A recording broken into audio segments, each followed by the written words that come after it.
Welcome to the Brant Phillips Show, the show dedicated to results. Now, here's Brant. Welcome, everybody, to today's show. And today we're going to talk about how to thrive in business. So let me just say that I'm not a big fan of the word thrive. It's kind of like the word epic. It's a little bit overused, a little bit overplayed, and just not a big fan of it. But I'm using it to title this podcast about how to thrive. And I'm going to tell you that what I'm going to lay out in here, there's going to be a very straightforward, no BS approach.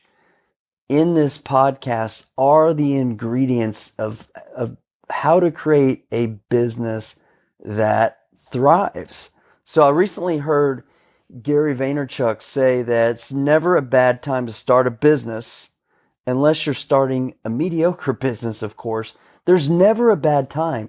There's never a bad time, and I don't care what the economy is like, to start a business if you're going to be committed to what I'm going to lay out today, and if you're going to have and do the things I'm going to lay out. Because I'll tell you that when I started my construction company, this was about 2.5 years after I'd been investing. I'd done about 25 deals, and I decided to start my construction company because I had already built the systems, had full-time project manager, and had people begin asking me to provide construction services. Was how that came about.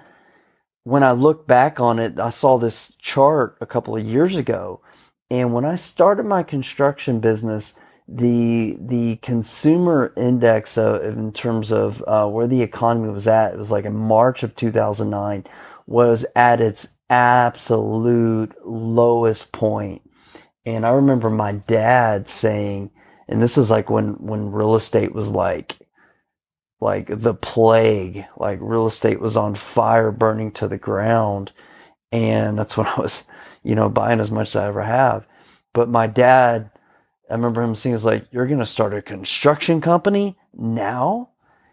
And so it goes to my point, it goes to Gary Vaynerchuk's point. It's like, it is never a bad time to start a business unless you're starting a mediocre business. So we're going to talk about today is going to help you to launch your business or to improve and grow your business by using some of these fundamentals that we're going to cover. So let's start with number one. So it all starts with your vision. Like, you have to have a well-defined, crystal clear vision in your mind on paper of what it is that you're setting out to accomplish. If you do not have this, don't even start. Like, for real. Like, don't even start. If you're already running a business and you're not even sure what your vision is, like maybe you fell into this big drift and like you don't really have an end game in mind or what you're doing, like, just stop. Stop and get that vision clear.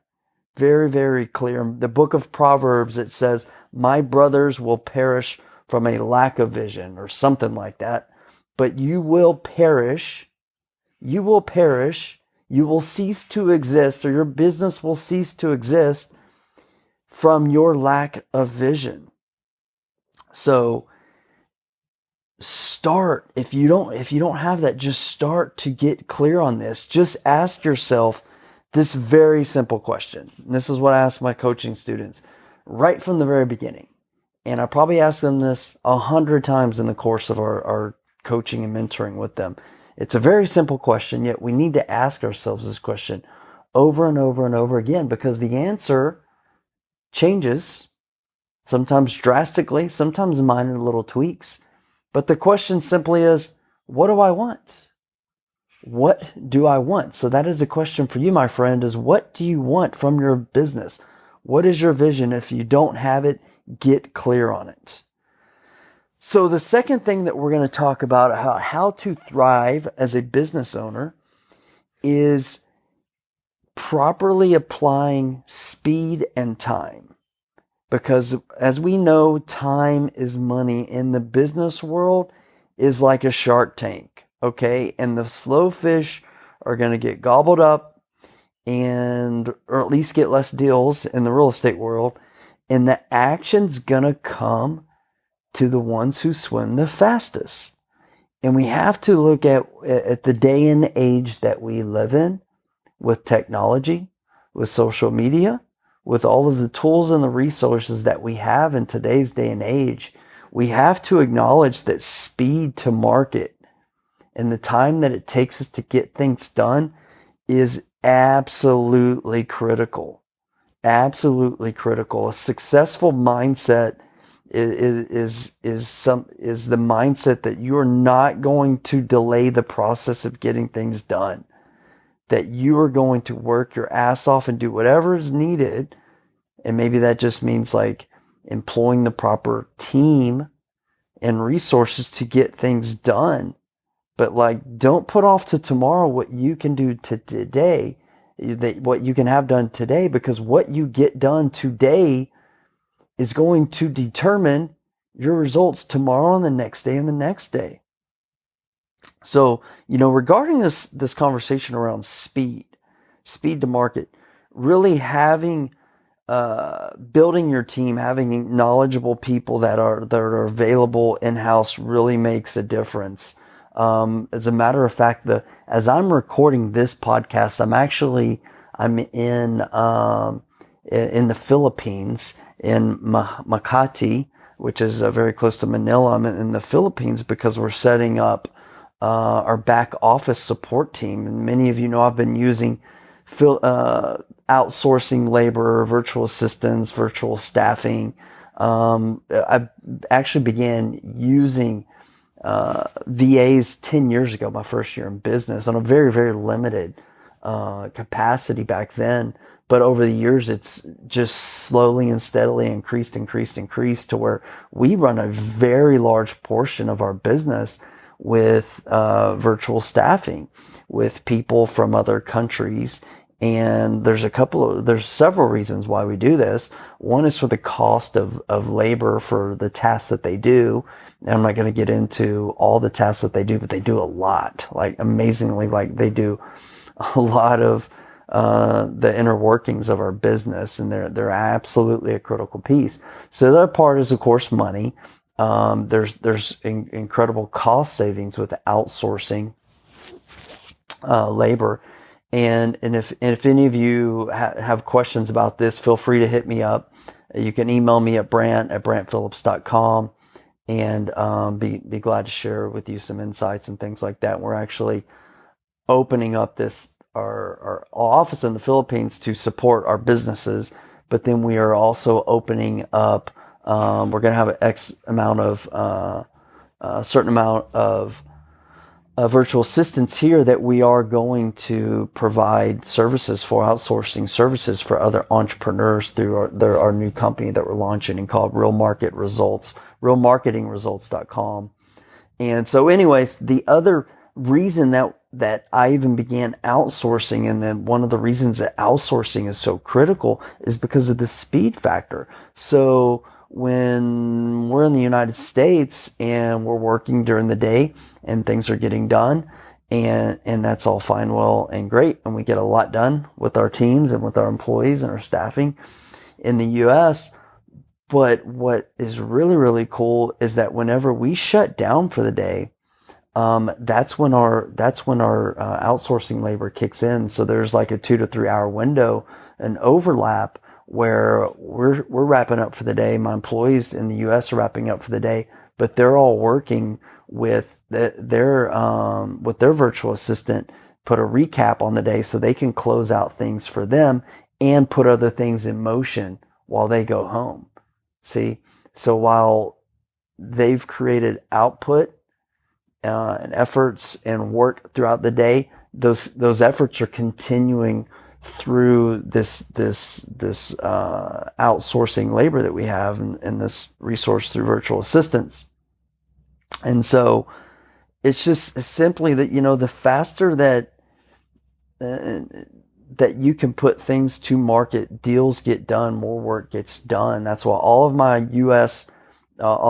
employees have their own VA, their own virtual assistant for them, because of this the speed factor, and it's absolutely critical. And I also want to throw in about making mistakes. making mistakes. You've probably heard me say, fail forward fast. This is something one of my mentors has been reinforcing lately. It's like fail forward fast. What does that mean? So, I believe the faster that you make mistakes, the quicker that you're going to be able to learn from them and improve what you're doing, the better that you're going to be, the quicker that you're going to get results, the more deals that you're going to do. And what does failing forward mean? So to me, that means that you're not just going out making a bunch of stupid mistakes. You're making mistakes. You are taking educated guesses. You're doing due diligence on the deals that you do and the business decisions that you make, knowing that sometimes like things aren't going to work out, like conditions are going to change and things are going to happen, but you're failing, and that's okay because that's how we learn. The more that we fail, the more that we will actually win and get ahead. So it's counterintuitive, but for those of you who are like full-blood entrepreneurs, like you get it. I know you get it. Those of you who are like dabbling, I know like this thought of failure is scary to you, and like you just have to trust me if you want to be an entrepreneur. Like you have to realize that that's part of this game. So just want to throw that in there. So one of the other ingredients, one of the things that we need in order to thrive is that we got to be able to do more with less. Be able to do more with less. So one, like we just talked about, time, ways that if you're working a job, you can utilize, even though you have a limited amount of time, you can do more. You can do more with others, right? So right now I want to talk about money though, doing more with less. Like the mantra right now, if you're just starting out and you're like, when I started out and I had no money, I was buying that first house using a credit card, is that the mantra is lean and mean. All right. And let's face it, like the mantra may be lean and mean for a very long time. Guess what? That is a very, very powerful mindset that can serve you for a very long time. I still have it ingrained in my mind to run lean and mean.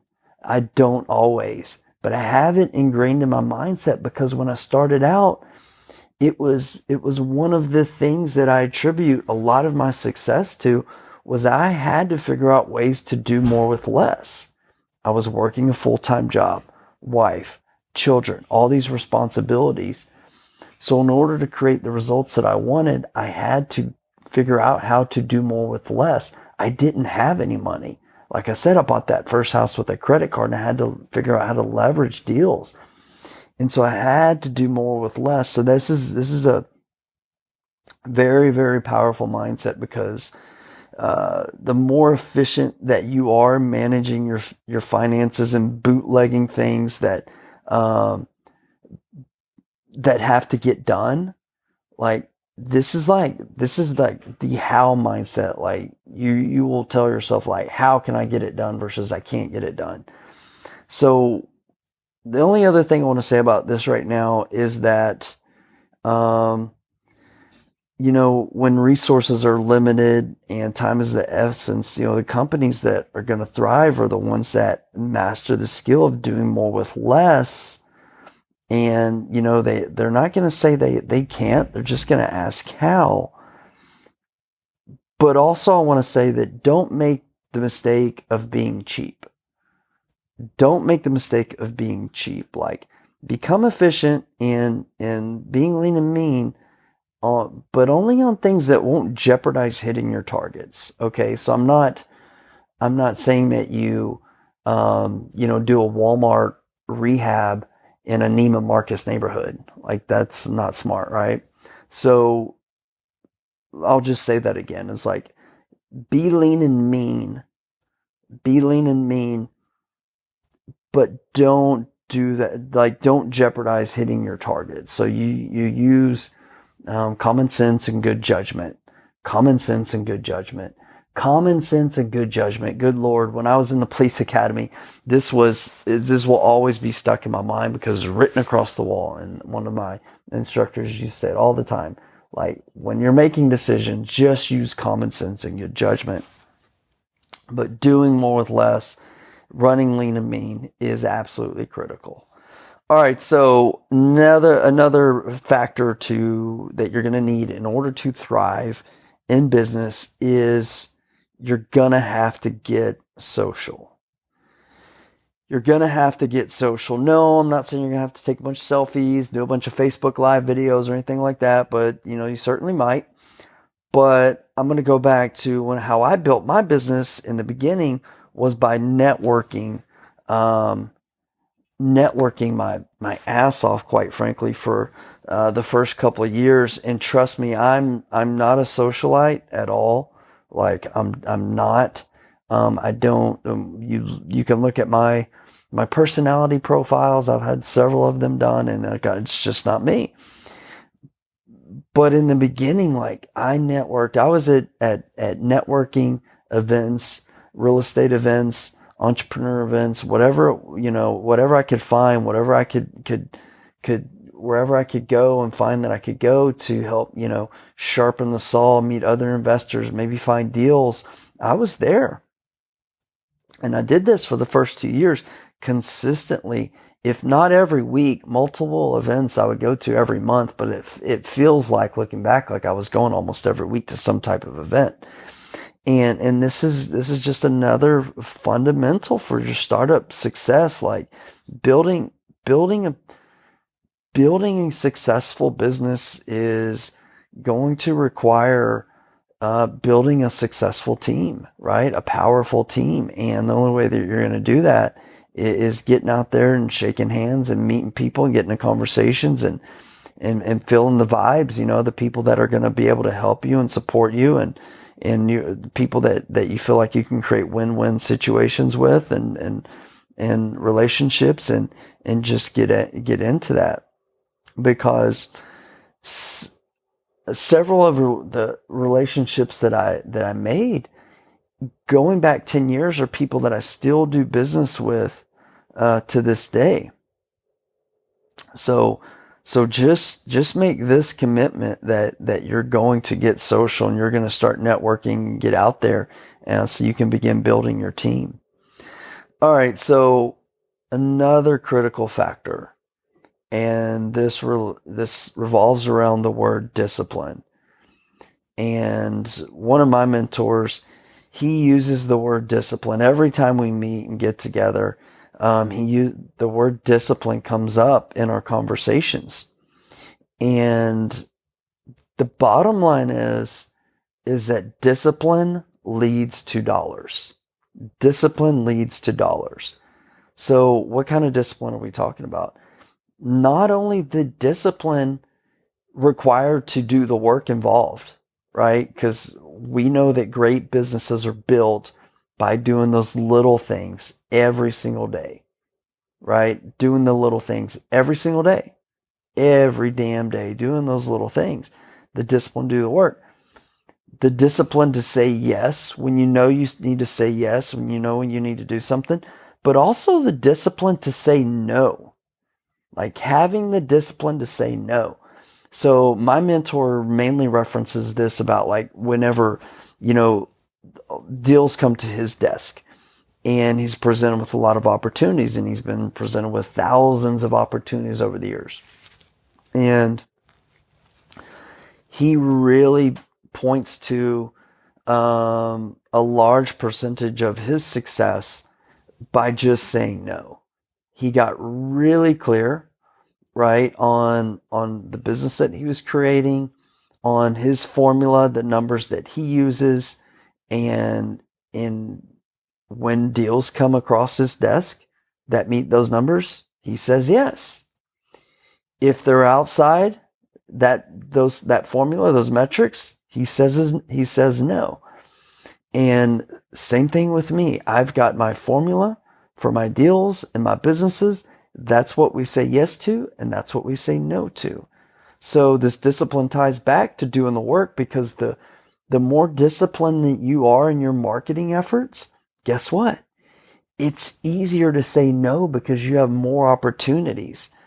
So that whenever you say yes, it's a crystal clear yes. Like it's an overwhelming, like this meets all of our numbers. Like It's not just a yes, it's a hell yes, so that everything else is an easy no. So, discipline starts with self-control, but I would say that your discipline is really grounded in your vision and your commitment to carry it out. Because when you've got that strong vision that we talked about in the beginning, when you've got that strong vision and you're really committed to carrying it out, then your discipline's going to kick in whenever you're veering from something that's not putting you in alignment with hitting that target, with carrying out that vision. Your instincts are naturally going to say, hey, I need to shut this down. I need to have the discipline to say no, because that's not drawing me closer to this target, to this vision. So, if you're really committed, that discipline's going to come just more naturally to you. And I'll tell you this, and to some of you, this is going to sting a little bit. For some of you, this is going to sting just a little bit, my friends, but I mean it in love, and you know that. But if you find yourself being undisciplined from taking the actions you know will create success, well, you may want to take a hard look in the mirror at this point, because guess what? If you're drifting and you're being undisciplined from the actions that you know will create success, you better watch out. Hey, this is Brant, and I hope you're enjoying today's show. If you're at a place in your life or your business where you just feel stuck, or you just don't know what actions to take to help you get unstuck or onto the path to creating the results you truly desire, please take a few minutes and go to my website, brantphillips.com. There's some really valuable resources and information that may be able to help you out. And if you're interested in really speeding up results with the help of a coach and mentor, and adding true accountability and guidance to your life and business, please reach out to me from my website as well at brantphillips.com, or going directly to www.brantphillips.com/coaching. Now let's get back to the show.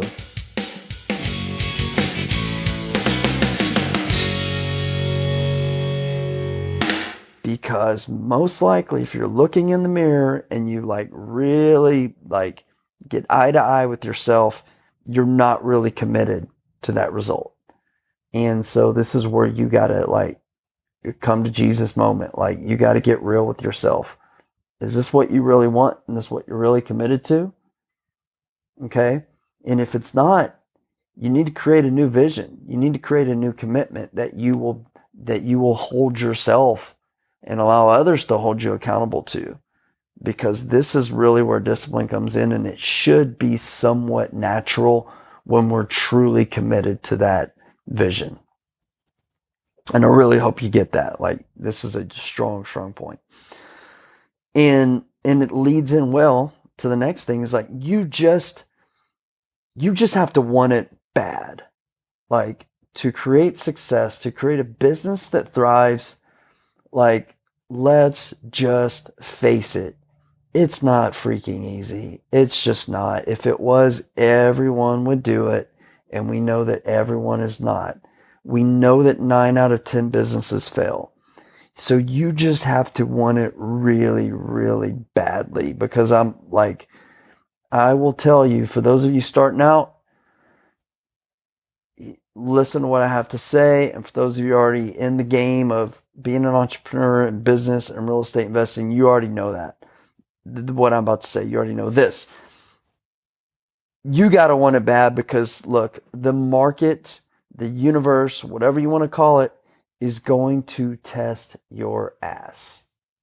You are going to get tested. And if you don't want it bad enough, guess what? Boom, game over. So strong determination is always necessary in order for you to create success. Determination is got to be there. And here's the thing, going back to the market, the universe throwing tests at us, which is going to happen. But guess what, my friends? This is the silver lining with the test, with the obstacles, with the challenges, with the setbacks when we fail. this is when we learn the most about ourselves. And during this, this is where we learn about how determined we are when we are tested. And this is where we can extract the greatest lessons about ourselves and about business, and how we will ultimately move our business further ahead is through these tests. When we get to the other side, boom, growth occurs. The business takes monumental steps forward whenever we get through some of these trials. Like, you just have to take me for my word at that. And here's another one. So be willing to change. Be willing to change. So one of the biggest reasons I've seen a lot of businesses and investors go out of business has been their unwillingness to change to shifting economies, and really, I would say, moving targets, like shifting opportunities, because there's always opportunities in the marketplace, but those opportunities shift. They move, they look a little bit different. They're not what they were before. It doesn't mean that they're not there. It just means that they've kind of transformed into something else. They're like, opportunity is basically like a chameleon. Opportunity, I like that. Opportunity is like a chameleon. Like it's always there, but it changes its colors. And sometimes it's really hard to see. So if we don't have the mindset of being willing to change, then guess what? We're not going to see that chameleon whenever it changes its colors. And I'm really liking this metaphor, by the way, that I just thought of. But so we've got to realize that opportunity is always there. It's always there. It is like the chameleon. It is like the lizard who changes its colors. And it's always there, but it's more difficult to see at certain times unless we are really dialed in and tuned in and willing to change, right? Because a lot of entrepreneurs come in and they are a one-trick pony. They are a one-trick pony. I was reading a book the other day and it was talking about Kodak. It was talking about how Kodak was worth billions and billions of dollars.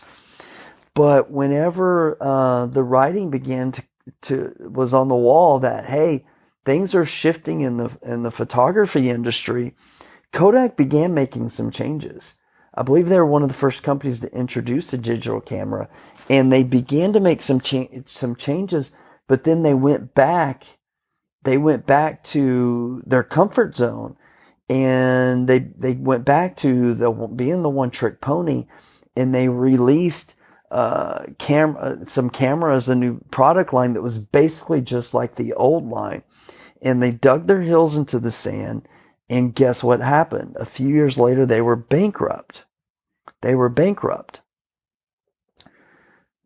That is not how to thrive in business. The best entrepreneurs, the best investors are always willing to adapt to new technologies, to new markets, and your willingness to adapt to change is going to be one of your abilities. It's going to grant you the ability to have some of your biggest breakthroughs and some of your biggest successes. I'll tell you that whenever I began investing, I began as I'm not even going to say investing. When I did begin investing at this time, but as really as I began as an entrepreneur. So how I began as an entrepreneur was investing in real estate. And I was only investing in rental property. And so around 2.5 years later, that's when I began flipping houses. And around that same time also, I'd really built up, really good systems in my construction side of things, and how we managed our projects and with my project manager and things like that, to where another opportunity came up, which was the construction business. And really, for me, and this is my path, just discovered what I really love doing is starting businesses and launching businesses and just being a serial entrepreneur. They all happen to be in the real estate arena, in the real estate investing arena. But, I'll tell you, like there were times whenever the investing times were difficult, and my construction business has been a savior at times. And and just that ability to see other opportunities. I'll tell you, there were a lot of investors going out of business when things got really, really difficult to secure financing. And this happened my second year in investing.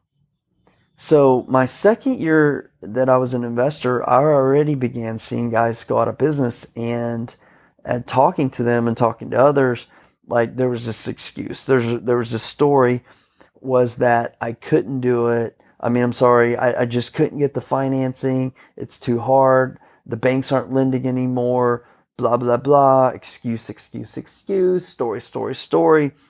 And I had the same thoughts come into my mind. I'm not going to lie. After I was told by the banks that I couldn't get any more loans, there was times where I thought, oh crap, I'm done. What do? I can't do this anymore. But then I just began asking myself, like, how? How can I continue to invest? How can I continue to do this? So I began forming partnerships, and then ultimately began raising private money, just because I was willing to change and adapt. And that really leads into the next, ingredient that you need to be able to thrive in business, to thrive in with your investments. And you have to have the ability to raise capital. You have to have the ability to raise capital. This is what Robert Kiyosaki has called the number one skill of an entrepreneur. And the ability to raise capital, cash flow, this is the blood of any business. And this means that if you don't have the ability to raise capital, if you don't have the ability to generate cash flow, that you're not going to stay in business. So you need to really look at raising capital as, if you're the business owner, as really one of your primary duties and responsibilities. So one of the big things that I always enforce to my students, my coaching students, is it's like the ABCs, always be closing. Well, in this business, you should always be marketing, right? Marketing for deals, and always be raising capital. Like, you're always looking for deals, and you're always looking for dollars. And just having that mindset is going to help you to thrive. Because I'll tell you that if you're not consistently marketing for deals, and you're not consistently marketing for dollars, for capital, like, you probably don't have a business. And just like, this is something that you need to have, like, just period, like, ingrain it into your mind if you want to thrive. So here's another one. And I'm going to call this unwavering faith. Like, just having that belief that you are going to succeed when things get dark. And, whenever you are stepping out to take some risks, right? We talked about this earlier, that sometimes you're just going to have to have some faith. You are going to have to crawl out onto that tree branch with a saw blade and cut the branch off from the tree, and have faith that the tree is going to fall to the ground and you're going to be completely fine.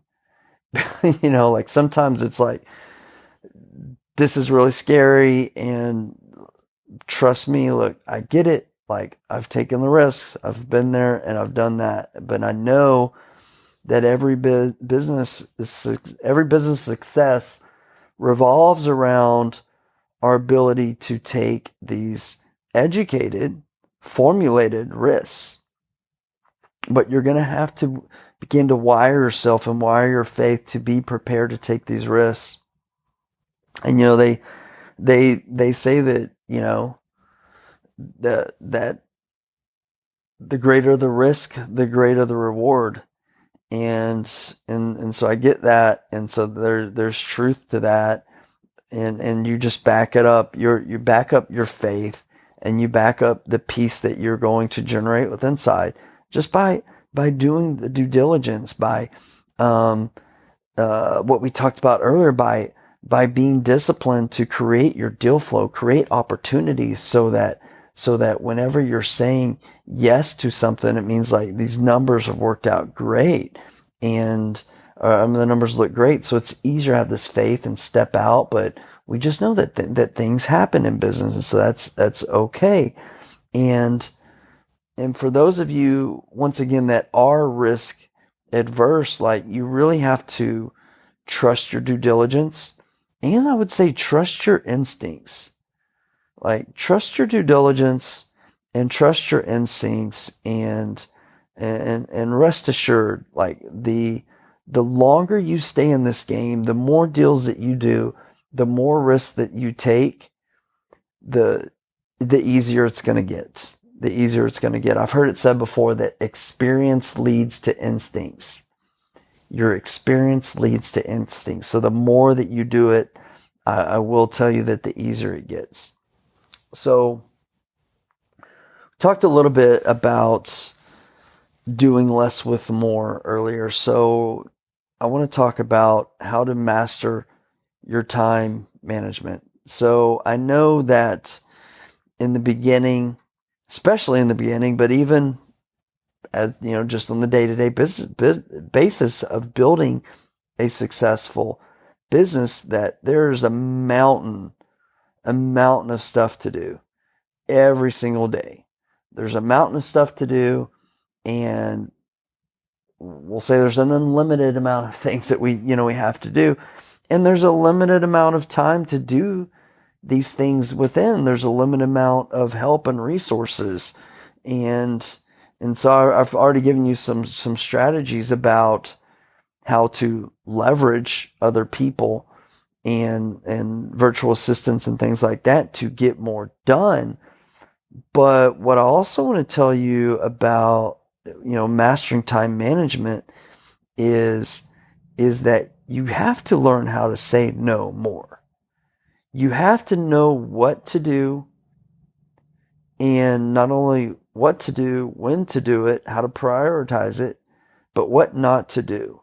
You're going to have to learn to delegate, and you're going to have to learn to outsource, but you're also going to have to learn, like, to be a gatekeeper of opportunity. Become a gatekeeper of opportunity, because everything that you say yes to is going to open up your gate of responsibilities, of work. It's going to tie up your resources. It's going to tie up your team, your capital that you've raised, et cetera, et cetera. So I'm not saying that you don't open the gate. Absolutely that you do. But also realize that in the world of time management and the world of opportunity, that every time you say yes to a new opportunity, it means that you're going to have to say no to other opportunities. So make sure that when you say yes to something, that it's an opportunity and a deal that you're excited about. Because trust me, my friends, I've said yes to some opportunities that have absolutely sucked the life and money out of my business for certain periods of time. It's drained the energy of my team because of the headache that it became and the time that it zapped from us, et cetera, et cetera. So know when to say yes and know when to say no. That's all I'm going to say about that. So the last thing I'm going to say here is that you just got to execute. Like, we can plan, and planning is essential. Planning is essential, but you got to execute. Like, you can have the vision, you can have the dream, you can lay out the plan, you can raise the capital, you can create the deal flow, you can do everything that we talked about, but you just got to execute. Like, if you're not executing, just forget about it. You got to know and part of executing is knowing your strengths, knowing your weaknesses and building an execution plan, figuring out how to get things done on a day in and day out basis. And I'll also say that for those of you that are really committed to creating a long-term business that not only lasts for years, but for decades, is that figuring out a way, creating your execution plan that is sustainable. It's sustainable over time. It's sustainable with new employees that you can plug and play. You can put new people in place, and just finding others, to help execute this plan, and fill in the gap for your weaknesses, and so that you can just accentuate your strengths and the things that you do the best. You got to execute, which is this final piece to how to thrive in business. So that is it, my friends. I hope you got a lot of value from today, and I hope you will take action on it. If you got value, love some comments and 5-star rating type stuff. This is my shameless plug to get some love on the iTunes. And that's it. That's it. I think that's all I got. So, hey, I appreciate you. Appreciate for listening. And that's it. Go out, take action, and create results. Like, go out and create results in your life and your business. You can do it, my friend. Take care. You've been listening to The Brant Phillips Show. To listen to past shows, get updates on future shows, and find other resources or information about coaching, visit BrantPhillips.com.